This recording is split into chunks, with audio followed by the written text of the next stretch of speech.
তোমার গর্ভে আজকে রাখা হবে সাইয়্যিদুল মুরসালিন খাতামুন নবিয়্যিন মুহাম্মদুর রাসূলুল্লাহ সাল্লাল্লাহু আলাইহি ওয়াসাল্লামের কলিজার টুকরা সন্তানকে রাখা হবে। খবরদার কবর কোনো বেয়াদবি করবে না, কোনো বেয়াদবি করবে না। কবরকে আবার সম্বোধন করে বলে কবর, খবরদার কোনো বেয়াদবি করবে না। তোমার গর্ভে আজকে কাকে রাখা হবে জানো? তোমার গর্ভে জান্নাতি মহিলাদের সরদার ফাতিমাকে রাখা হবে। তোমার গর্ভে কাকে রাখা হবে জানো? শেরে খোদা আলীর স্ত্রীকে তোমার গর্ভে রাখা হবে। জান্নাতের যুবকদের সরদার হাসান হুসাইনের মাকে তোমার গর্ভে রাখা হবে। সাবধান কবর, সাবধান। খবরদার কোনো বেয়াদবি করবা না, খবরদার কোনো অসন্তোষমূলক আচরণ করবা না। আল্লাহর কুদরত, আল্লাহর নিদর্শন প্রকাশ পেয়ে গেল।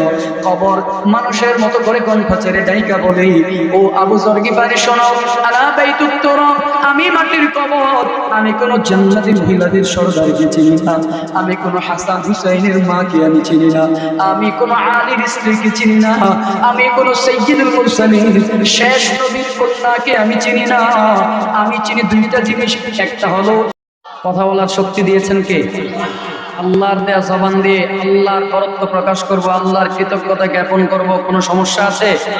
নারায়ে তাকবীর, লিল্লাহি তাকবীর। তাই কেমন যেন একটু ঘুমাইতেছেন আপনারা, কি ঘুম ভাঙাইতে হবে? একটা গজল গাইতে মন চাইছে, গাইবো? হ্যাঁ গাইবো ইনশাআল্লাহ। একটা আওয়াজ দিতে পারবেন ইনশাআল্লাহ? নাস্তিকতা নিপাত যাকে দিন ইসলাম জিন্দাবাদ, নাস্তিকতা নিপাত যাকে দিন ইসলাম জিন্দাবাদ, কোটি প্রাণের একই আওয়াজ। খোদাদ্রোহী ছাড় পাবে না, এই বাংলায় ঠাই হবে না, মুসলমানরা জেগেছে আজ। ঠিক কিনা?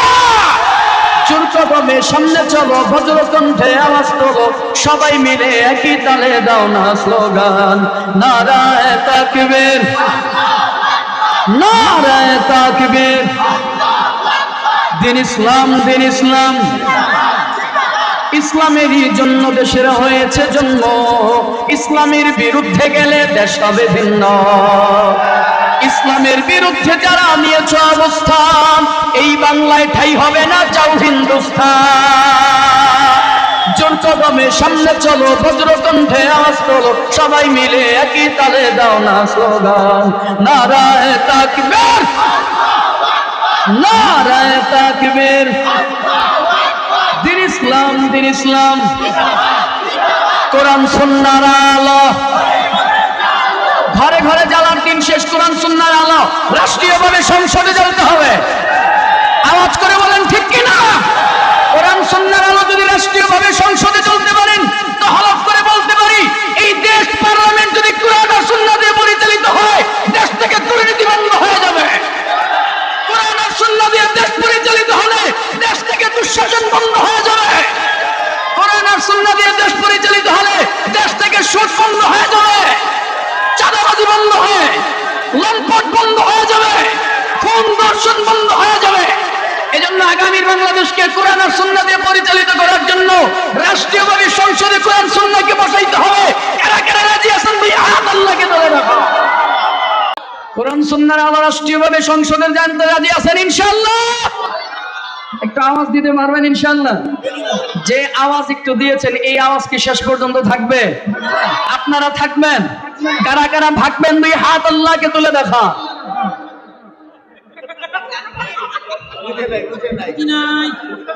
শুরুতে সুসারায় ফেললেন, বুঝেন নাই?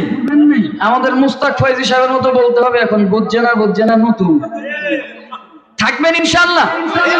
এরপরে অল্প সময়ের পরে আমাদের চলে আসবেন ইনশাআল্লাহ স্টেজের মধ্যে আমাদের ভালোবাসার হৃদয়ের স্পন্দন, এদেশের হাজারো লাখো মানুষের ভালোবাসার হৃদয়ের মনি হযরতুল আল্লাহ হযরত মাওলানা মুফতি আরিফ বিন হাবিব হাফিজাহুল্লাহ ইনশাআল্লাহ অল্প সময়ের মধ্যে চলে আসবেন। থাকবেন তো ইনশাআল্লাহ? কারা কারা থাকবেন আরেকবার আল্লাহু আকবার বলে হাত দেখা। আল্লাহ আপনি কবুল আর মঞ্জুর করে নেন। ভাই ঝিলে আরো কমায় দেন। ইন্নাল হামদুলিল্লাহ والصلاة والسلام على رسول الله وعلى آله وأصحابه أجمعين أشهد أن لا إله إلا الله وحده لا شريك له ونشهد أن سيدنا وسندنا وحبيبنا وطبيب قلوبنا ربنا ومولانا محمدا عبده ورسوله الذي أرسله الله تعالى بالحق بشيرا ونذيرا وداعيا إلى الله بإذنه وسراجا منيرا أما بعد فأعوذ بالله من الشيطان الرجيم بسم الله الرحمن الرحيم يوم يأتي لا تكلم نفس إلا بإذنه فمنهم شقي وسعيد وقال تبارك وتعالى إن الذين آمنوا وعملوا الصالحات كانت لهم جنات الفردوس نزلا صدق الله المولانا العظيم وصدق رسوله النبي الكريم قال رسول الله صلى الله عليه وسلم ذاق طعم الإيمان من رضي بالله ربا وبالإسلام دينا وبمحمد رسولا وقال رسول الله صلى الله عليه وسلم الإيمان أن تؤمن بالله وملائكته وكتبه ورسله واليوم الآخر وتؤمن بالقدر خيره وشره أو كما قال النبي عليه الصلاة والسلام إن الله وملائكته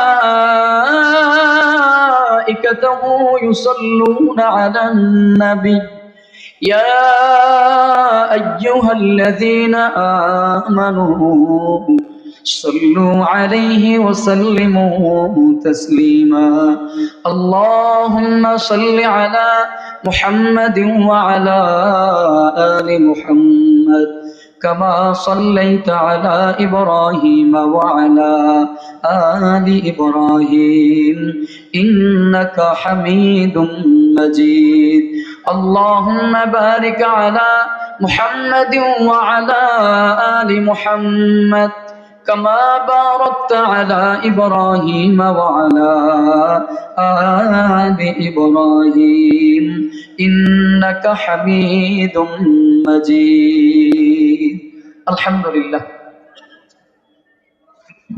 রব্বুল ইজ্জত জালাল আল্লাহ পাক রব্বুল আলামিনের দরবারে লাখো কোটি শুকর সুজুদ যে দয়াময় মহান আল্লাহ পাক রব্বুল আলামিন আপনাকে আমাকে দয়া করে মায়া করে মোহাব্বত করে ভালোবেসে দুনিয়ার ঝামেলা থেকে মুক্ত রেখে গুনাহের কাছ থেকে দূরে রেখে দ্বীন মজমা দ্বীনি পরিবেশ ইমানি মুজাকারা জান্নাতের বাগানে আল্লাহ আমাদেরকে আসার বসার সুযোগ তৌফিক দান করেছেন এজন্য অন্তর থেকে একবার কালেমাতু শুকর আদায় করি আলহামদুলিল্লাহ কুরআনুল কারীম থেকে সূরা হুদের 105 নম্বর আয়াতে কারীমা তেলাওয়াত করেছি রাসূল করিম সাল্লাল্লাহু আলাইহি ওয়াসাল্লামের অসংখ্য অগণিত হাদিস শরীফ থেকে সহিহ মুসলিম শরীফের প্রসিদ্ধ একটা হাদিস হাদিসে জিবরিল থেকে হাদিসের অংশ বিশেষ আপনাদের সামনে পেশ করেছি ইচ্ছা পোষণ করেছি ঈমান সম্পর্কিত কিছু কথা আপনাদেরকে জানাবো শোনাবো ইনশাআল্লাহ আল্লাহ যদি তৌফিক দান করেন পড়ে আমিন যে কথাগুলো আলোচনা হবে তার উপর সর্বপ্রথম আমি নিজে যেন আমল করতে পারি অথবা আপনারাও যেন আমল করতে পারেন আল্লাহ যেন সেই তৌফিক দান করেন আর একবার পড়ে আল্লাহুম্মা আমিন জামিয়া আশরাফুল উলুম মাদ্রাসা এই মাদ্রাসা এক প্রাচীন এক মাদ্রাসা ঐতিহ্যবাহী ঐতিহাসিক এক ইসলামী মহাসম্মেলন আমি যতটুকু জানি আলহামদুলিল্লাহ এই মাদ্রাসা হাফিজ জি হুজুর রহমাতুল্লাহি আলাইহি প্রতিষ্ঠিত এই মাদ্রাসায় বহু বড় বড় বুজুর্গানে দ্বীন এখানে এসেছেন আল্লাহওয়ালা বুজুর্গদের পদচারণায় এই মাটি ধন্য হয়েছে আমাদের আকাবির আমাদের সেরে তাজ আমাদের রাহবার আমাদের মুর্শিদ যারা আমাদের মুরব্বীদের পদচারণায় আপনাদের এই শরীর আকরার এই মাটি ধন্য হয়েছিল আলহামদুলিল্লাহ এখনো দুনিয়াতে যে সমস্ত বুজুর্গানে দ্বীনরা জীবিত আছেন প্রতি বছরই ওনারা কেউ না কেউ এই ময়দানে আসেন। তো এই ময়দানটা আমরা হলফ করে বলতে পারি এই ময়দানটা হলো একটা জান্নাতের বাগান, ঠিক না? এমনিতেও তো রাসূল করিম সাল্লাল্লাহু আলাইহি ওয়াসাল্লাম একবার নসিহত করেছিলেন যে দুনিয়াতে মাঝে মাঝে তোমরা বেহেশতের বাগানে যাইবা আর বেহেশতের ফল তোমরা ভক্ষণ করবা। তো সাহাবায়ে কেরাম জানতে চাইলেন, ইয়া রাসূলুল্লাহ, দুনিয়ার জমিনের মধ্যে বেহেশতের বাগান কোনটা? তো নবীজি বলেছিলেন, শোনো, আমার কিছু উম্মত একত্রিত হয়ে যখন যে জায়গার মধ্যে দ্বীনি মুযাকারা করে, ইমানের বিষয়ে আলোচনা করে, কোরআন সুন্নাহ থেকে আলোচনা করে, জিকিরের মজলিসের আয়োজন করে, ওই জায়গাটা দুনিয়ার সাধারণ জায়গা থাকে না, বরঞ্চ সেটা জান্নাতের বাগানে রূপান্তরিত হয়ে যায়। তো এই ময়দানটা আজকের জান্নাতের বাগান। আপনি আমি আসতে পেরে বসতে পেরে খুশি না বেজার?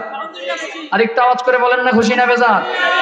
একটু মহাব্বতের সাথে আপনাদের কাছে জানতে চাই, বলবেন যে দুনিয়াতে আমরা বসবাস করছি, যে দুনিয়াতে আমরা আছি, এটা কি চিরস্থায়ী না ক্ষণস্থায়ী? আর একটু জোরে, চিরস্থায়ী না ক্ষণস্থায়ী? এই ব্যাপারে কারো কোনো সন্দেহ আছে? পৃথিবীর প্রতিটা মানুষ আদম আলাইহিস সালাম থেকে শুরু করে কিয়ামত পর্যন্ত যত মানুষ ছিল, আছে, আসবে, কোন মানুষ আজ পর্যন্ত কোন বিষয়ের উপরে ঐক্যমত পোষণ করতে পারে নাই, পারবেও না, ইল্লাল মাউত, তবে মৃত্যুটা ব্যতীত। পৃথিবীর কোন মানুষ কোন বিষয়ের উপরে কখনো একমত পোষণ করতে পারে নাই এবং ভবিষ্যতেও পারবে না, শুধুমাত্র কেবলমাত্র এই একটা ব্যাপার ব্যতীত, সেটা হলো ইল্লাল মাউত, মৃত্যু ব্যতীত। মৃত্যুর ব্যাপারে এসে প্রতিটা ধর্মের, প্রতিটা বর্ণের, প্রতিটা মানুষ ঐক্যমত পোষণ করে। কোনটা? যে দুনিয়াতে আসলাম তো মৃত্যুর স্বাদ গ্রহণ করতে হবে, দুনিয়া থেকে বিদায়, দুনিয়া থেকে আমাকে আপনাকে যাওয়া লাগবেই। একজন বৌদ্ধ বিশ্বাস করে দুনিয়াতে আসলাম তো যাওয়া লাগবে, একজন খ্রিস্টানও বিশ্বাস করে দুনিয়াতে আসলাম তো যাওয়া লাগবে, একজন আস্তিকও বিশ্বাস করে দুনিয়াতে আসলাম তো যাওয়া লাগবে, একজন নাস্তিকও বিশ্বাস করে দুনিয়াতে আসলাম তো যাওয়া লাগবে, একজন হিন্দুও বিশ্বাস করে দুনিয়াতে আসলাম তো যাওয়া লাগবে, একজন বৌদ্ধ বিশ্বাস করে দুনিয়াতে আসলাম তো যাওয়া লাগবে। এই জায়গায় কেউ থাকতে পারবে না, বরঞ্চ এটা থাকার জায়গা না। আর আপনি আমি ইমানদার যারা, আমাদের বিশ্বাস কি, আমাদের ইয়াকিন কি, আমরা শুধু চলে যাব এইটুকুতে বিশ্বাসীতেই আমরা সীমাবদ্ধ না, বরঞ্চ আমরা বিশ্বাস করি যে এই দুনিয়াতে আছি, এটা আমাদের চিরস্থায়ী জায়গা না, এটা আমাদের থাকার জায়গা না, চলে যাওয়ার জায়গা। তবে যেই জায়গায় যাব সেই জায়গার তুলনায় এই জায়গা কিছুই না, একেবারে সামান্য নগণ্য। তুলনা করাও আমাদের জন্য এটা বোকামি। আখিরাতের হায়াত আর দুনিয়ার হায়াতের ব্যাপারে আপনার আমার পয়গম্বর কি বলেন? عن أبي هريرة رضي الله تعالى عنه قال قال رسول الله صلى الله عليه وسلم, رسول বলেন, أعمار أمتي ما بين 70 إلى 60 وأقلهم من يجوز ذلك। রসুল বলেছেন আমার উম্মতের বয়সটা গড়ে কত হবে? মা বাইনা 70 ইলা 60, বলে গড়ে 60 থেকে 70 বছরের মধ্যে হবে। অধিকাংশই 70-এর নিচে থাকবে, 70-এর উপরে বেশি যেতে পারবে না, খুব কম সংখ্যক 70-এর বেশি হায়াত পাবে।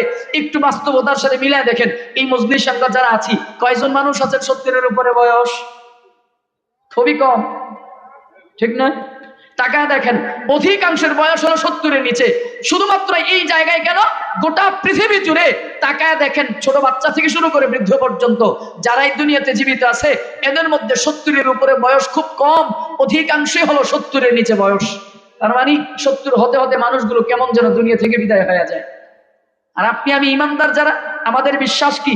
আমাদের বিশ্বাস হলো দুনিয়াটা থাকার তো জায়গা না, বরঞ্চ এই দুনিয়াটা সামান্য একটা জায়গা, সামান্য একটা ব্যাপার, সামান্য কয়েকদিনের খেলাধুলার জায়গা। আর আমাদের আসল হায়াত, আসল জিন্দগির নাম হলো আখিরাত, ঠিক না? আপনার আমার আসল ফায়দা উঠানোর জায়গা হলো আখিরাত। আখিরাতের হায়াতের কাছে দুনিয়ার হায়াত কিছুই না। নবীজি সাল্লাল্লাহু আলাইহি ওয়াসাল্লাম এই দুনিয়ার হায়াতের ব্যাপারে একটা উদ্ধৃতি ভাবে দিয়েছেন, গোটা দুনিয়ার সমস্ত পানিগুলোকে যদি একত্রিত করা হয়, আর ওই পানিগুলোকে যদি, ওই পানির মধ্যে যদি একটা কাঁথা শিলানোর সুইকে যদি ডুবাইয়া দেওয়া হয়, সেই সুইয়ের মাথায় যেই পরিমাণে পানি উঠবে, রাসূল বলেন, উম্মত, এই সুইয়ের মাথার পানিটা হলো তোমার দুনিয়ার হায়াত, আর অবশিষ্ট গোটা পৃথিবীর পানিগুলো তোমার আখিরাতের হায়াত। তাহলে আমাদের প্রাধান্য পাবে কোনটা, দুনিয়া না আখিরাত? আরেকটু আস্তে, আমাদের প্রাধান্য পাবে কোনটা, দুনিয়া না আখিরাত? ওই আখিরাত যদি প্রাধান্য পেতেই হয়, আখিরাতকে যদি প্রাধান্য দিতে হয়, তো আপনার আমার যেহেতু আখিরাত হলো মূল ঠিকানা, আখিরাত হলো মূল ঠিকানা, আখিরাত হলো মূল ঠিকানা, তো এই আখিরাতে কি নিয়ে যাব? যদি অন্তত ঈমানটা নিয়ে যদি অন্তত আপনি আমি যেতে পারি। মান ক্বালা লা ইলাহা ইল্লাল্লাহ, রাসূল বলেন ফাদাখালাল জান্নাহ, যে মানুষটা ঈমান আনয়ন করলো, কেমন যেন এই মানুষটা জান্নাতের মধ্যে প্রবেশ করে গেল। তাহলে ঈমান দরকার আছে না নাই? আরেকটু আসতে বলেন না। আপনারা কি ঘুমাইতেছে? বাংলার জমিনে ঈমানদারদের বেঁচে থাকার দরকার আছে না নাই? তাওহীদ প্রিয় মুসলমান জীবিত থাকার দরকার আছে না নাই? বাংলার জমিনটা মুসলমানদের জমিন, রাষ্ট্রীয় জমিন কায়েম করার জন্য দরকার আছে না নাই? বড় আফসোসের সাথে বলতে হয়, ঈমানদারদের এই জমিনের মধ্যে মাঝে মাঝে আমরা দেখতে পাই, মাঝে মাঝে এমন কিছু কুলাঙ্গারদেরকে আমরা দেখতে পাই, যারা ইসলামের উপরে আঘাত করে বসে, যারা কোরআনের উপরে আঘাত করে বসে, যারা রাসূলের আদর্শের উপরে আঘাত করে বসে, যারা আপনার আমার খাতামুন নবিয়্যিনের চেয়ারের উপরে আঘাত করে বসে। আমরা বলতে চাই, আমরা তাওহীদ প্রিয় ঈমানদার প্রিয় মুসলমানেরা জমিনের মধ্যে জীবিত আছি, আমাদের মূল টার্গেট হলো আখিরাত। দুনিয়ার হায়াত একেবারে নগণ্য, এই দুনিয়ার নগণ্য হায়াতের জিন্দেগি দিয়া আমরা আমাদের আখিরাতকে ভুলে যেতে চাই না। যারা আপনার আমার রাসূলের ইজ্জতের উপরে আঘাত করবে, কোরআনের উপরে যারা আঘাত করবে, ইসলামের উপরে যারা আঘাত করবে, যারা বলবে আমরা শরিয়া আইনে বিশ্বাসী না, ওদেরকে আমরা ছুঁড়ে ফেলে দেওয়ার জন্য যখন যেই পদক্ষেপ আমাদের নিতে হয়, সেই পদক্ষেপ নেওয়ার জন্য তৈরি আছি কিনা, ঠিক কিনা জানেন? যখন যেই পদক্ষেপ নেওয়া দরকার, যারা আমার বাংলার জমিনের মধ্যে শরিয়া আইনকে বিশ্বাস করে না বলবে, যারা শরিয়া আইন বাস্তবায়ন করতে চায় না বলবে, আমাদের কথা একটাই, আমরা এক আল্লাহর গোলাম, এক রাসূলের উম্মত, আমাদের কোরআন এক, আমাদের বাইতুল্লাহ এক, আমাদের রাসূল এক, আমাদের ধর্ম এক, আমরা এক নবীর উম্মত, আমরা বিশ্বাস করি এক কোরআন। সুতরাং মৃত্যু যেহেতু মরতেই যেহেতু হবে, বাংলার ৯০% মুসলমানের জমিনকে ইসলামের রাষ্ট্র কায়েম না করা পর্যন্ত, কোরআনের আইন বাস্তবায়ন না করা পর্যন্ত কোন মুসলমান আমরা কখনোই শান্ত চুপ হয়ে বসে থাকবো না। রাজি আছেন ইনশাআল্লাহ? আওয়াজ করে বলেন না, রাজি আছেন ইনশাআল্লাহ? আল কোরআনের সৈনিক আমি, নেই কো পরাভয়, এক আল্লাহর গোলাম আমি, এই তো পরিচয় আমার, এই তো পরিচয়। আল কোরআনের সৈনিক আমি, নেই কো পরাভয়, এক আল্লাহর গোলাম আমি, এই তো পরিচয় আমার, এই তো পরিচয়। এই পৃথিবীর সবই নকল, এই পৃথিবীর সবই নকল, আসল কিছুই নয়, এক আল্লাহর গোলাম আমি, এই তো পরিচয় আমার, এই তো পরিচয়।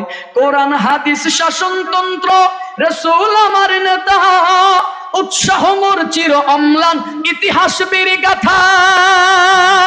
কোরআন হাদিস শাসনতন্ত্র, রাসূল আমার নেতা, উৎসাহ মোর চির অম্লান, ইতিহাস বীর গাথা। এক আল্লাহ ছাড়া এই জীবনে, এক আল্লাহ ছাড়া আমার দিলে নেই তো কোনো ভয়, এক আল্লাহর গোলাম আমি, এই তো পরিচয় আমার, এই তো পরিচয়। আমরা কয় আল্লাহর গোলাম? আওয়াজ করে বলেন না, কয় আল্লাহর গোলাম? কোন ঈমানদার কখনো আল্লাহ ব্যতীত কাউকে ভয় পায়? কোন দুনিয়ার কোন তন্ত্র মন্ত্রকে আপনি আমি ভয় পাই? প্রয়োজনে শাহাদাতের সুধা পান করব উসমান হাদির মতো, প্রয়োজনে শাহাদাতের সুধা পান করব আবু সাঈদের মতো, কিন্তু বাংলার জমিন থেকে নাস্তিক, বেঈমান আর ইসলাম বিদ্বেষীদেরকে বিদায় করে ছাড়বো, ঠিক কিনা? দ্বীনের ব্যাপারে আমাদের কোনো আপোষ নাই, কথা কয় না? দ্বীনের ব্যাপারে আমাদের কোনো আপোষ নাই, মানচিত্রের ব্যাপারে আমাদের কোনো আপোষ নাই, বাংলার এই স্বাধীন মানচিত্রের ব্যাপারে আমাদের কোনো ছাড় নাই, দ্বীনের ব্যাপারে আমার কোনো ছাড় নাই। কোন কুলাঙ্গারেরা যদি, কোন ওই ভারতের আধিপত্য বিস্তারকারী কোন দাদাবাবুর দালালেরা যদি আমার এই স্বাধীন বাংলাদেশের মানচিত্রের উপরে কেউ যদি কালো থাবা বসাইতে চায়, ওই হাতকে আমরা ভেঙে চুরমার করে দেব। কেউ যদি আমার স্বাধীন বাংলার মানচিত্রের উপরে কেউ যদি কালো নজর ফেলতে চায়, ওই চোখকে আমরা উপড়ে ফেলে দিব। কেউ যদি আমার স্বাধীন বাংলার এই মানচিত্রের উপরে, কেউ যদি আমার স্বাধীন বাংলাদেশের উপরে কেউ যদি আমেরিকার হস্তক্ষেপ বসাইতে চায়, ওই কুলাঙ্গারদেরকে আমরা জমিন থেকে বিদায় করে দেব। কারণ এই জমিনে মুসলমান বসবাস করে, মুসলমানদের শাহাদাতের রক্তের বিনিময়ে এই জমিন প্রতিষ্ঠিত হয়েছে, উলামায়ে কেরামের মেহনতের বিনিময়ে এই জমিন প্রতিষ্ঠিত হয়েছে, উলামায়ে কেরামের রক্তের বিনিময়ে এই জমিন প্রতিষ্ঠিত হয়েছে। আমরা ৭১-এ রক্ত দিয়েছি, আমরা ২৪-এ রক্ত দিয়েছি, আমরা ১৩-এ রক্ত দিয়েছি, শাপলা চত্বরে রক্ত দিয়েছি, রক্ত প্রয়োজনে আরো দিব, কিন্তু দেশের মানচিত্রকে কোন দাদা বাবুদের হাতে গিলে খেতে দিব না, কোন আমেরিকান দালালদের হাতে গিলে খেতে দেব না, ঠিক কিনা বলো? একে একে শেষ করেছি, সবার দেখা হইল শেষ, দেখতে দেখতে গোল্লায় গেল আমার সোনার বাংলাদেশ। কথা ঠিক আছে? বড় দুঃখের সাথে বলতে হয়, স্বাধীনতার ৫৪ বছর পার হয়ে গেল, স্বাধীনতার অর্ধশত বছর পার হয়ে গেছে, আজও পর্যন্ত এই স্বাধীন বাংলাদেশের স্বাধীনতার স্বাদ আমরা উপভোগ করতে পারি নাই। কথা কয় না, কথা কয় না? স্বাধীনতার অর্ধশত বছর পার হয়ে গেল, আজও পর্যন্ত স্বাধীনতার সুফল আমরা ভোগ করতে পারি নাই। যখনই আপনি আমি হক কথা বলতে গেছি, মুখের মধ্যে তালাবদ্ধ করে দেওয়া হয়েছে। যখন আপনি আমি হক ধরতে গিয়েছি, তো হাতের মধ্যে হ্যান্ডকাপ পরিয়ে দিয়েছে। যখন আপনি আমি হক পথে চলতে গেছি, তো পায়ের মধ্যে বেরি পরিয়ে দেওয়া হয়েছে। আমরা বলতে চাই, ২০২৪-এর স্বাধীনতার পরে আর আগের যুগ এখন নাই। ইসলামের পথে চলবো, হক কথা বলবো, হক ধরবো। যদি শাহাদাতের সুরাপান করতে হয়, উসমান হাদির মতো আমরা মাথার বুলেটে গ্রহণ করে নিব, আবু সাঈদের মতো বুকে গুলি গ্রহণ করে নিব, কিন্তু আমরা এই স্বাধীন মানচিত্রকে কখনো আর ভুলন্টিত হতে দিব না। একে একে শেষ করেছি, সবার দেখা হইল শেষ, দেখতে দেখতে গোল্লায় গেল আমার সোনার বাংলাদেশ।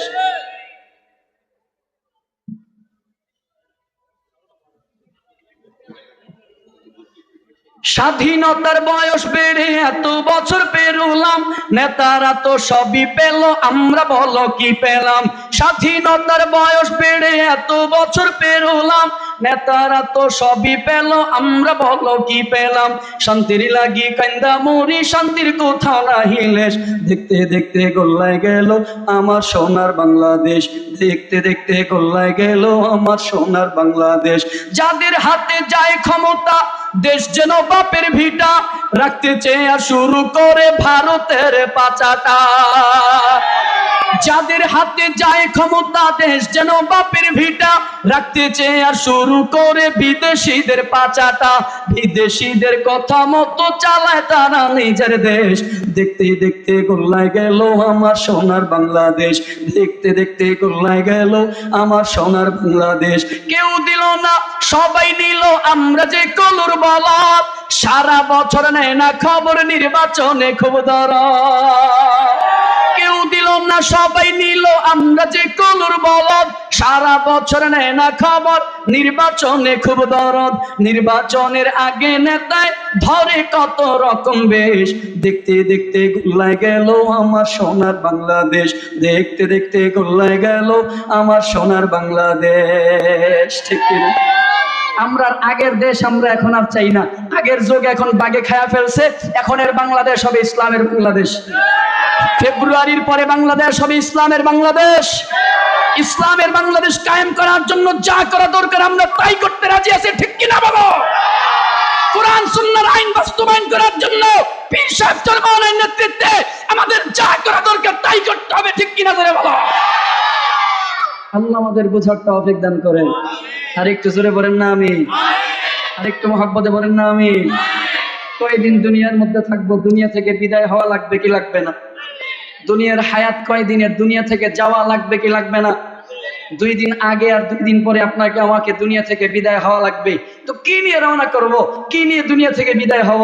দুনিয়া থেকে অন্তত পক্ষে যদি আপনি আমি আমলে সালেহ করতে পারি আর না পারি, অন্তত পক্ষে ঈমানটাকে নিয়ে যদি আমরা দুনিয়া থেকে বিদায় হতে পারি, তো ইনশাআল্লাহুল আজিজ আল্লাহর কাছে আমরা আশাবাদী। তো আমার গুনাহের শাস্তিগুলো সেই প্রায়শ্চিত্ত হওয়ার পরে, গুনাহের শাস্তি সাজা ভোগ করার পরে একদিন না একদিন আপনি আমি জান্নাতে যাবই যাব, ঠিক কিনা?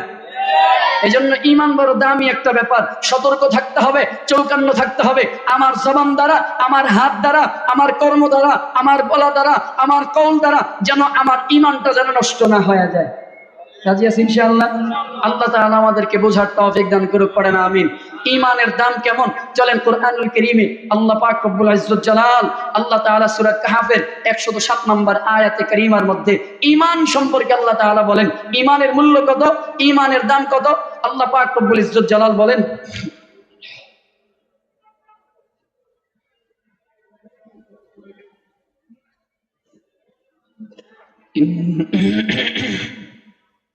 ইন্নাল্লাযীনা আমানু وعملوا الصالحات كانت لهم جنات الفردوس نزلا। রব্বুল ইজ্জত জালাল আল্লাহ পাক রব্বুল আলামিন জানায়া দেন, দুনিয়ার মানুষেরা তোমরা কি জান্নাতুল ফেরদাউসের মেহমান হতে চাও? আল্লাহ পাক রব্বুল আলামিন জান্নাতুল ফেরদাউসের মেহমান বানাবার জন্য এই আয়াতে কারিমার মধ্যে আল্লাহ তাআলা দুইটা শর্ত দিয়েছেন, দুইটা গুণের কথা বলেন। যার মধ্যে দুইটা গুণ পাওয়া যাবে, যার মধ্যে দুইটা গুণে যেই মানুষটা গুণান্বিত হতে পারবে, আল্লাহ তাআলা বলেন কানাত লাহুম জান্নাতুল ফিরদাউসি নুজুলা, আমি আল্লাহ তাদেরকে জান্নাতুল ফিরদাউসের মেহমান বানায় দিব। ঈমানের দাম কত, ঈমানের মূল্য কেমন? আল্লাহ পাক রব্বুল ইজ্জত জালাল বলেন, ইন্নাল্লাযীনা আমানু ওয়া আমিলুস সালিহাত। এক নাম্বার গুণ হলো নিশ্চয়ই যারা ঈমান আনয়ন করবে, ঈমান, নিশ্চয়ই যারা ঈমান আনবে, ঈমান। দুই নাম্বার গুণ ওয়া আমিলুস সালিহাত, যারা নেক আমল করবে, আমলে সালেহ করবে। এই দুইটা গুণ যার মধ্যে পাওয়া যাবে, আল্লাহ তাআলা বলেন কানাত লাহুম জান্নাতুল ফিরদাউসি নুজুলা, আমি আল্লাহ তাদেরকে জান্নাতুল ফিরদাউসের মেহমান বানায় দিব।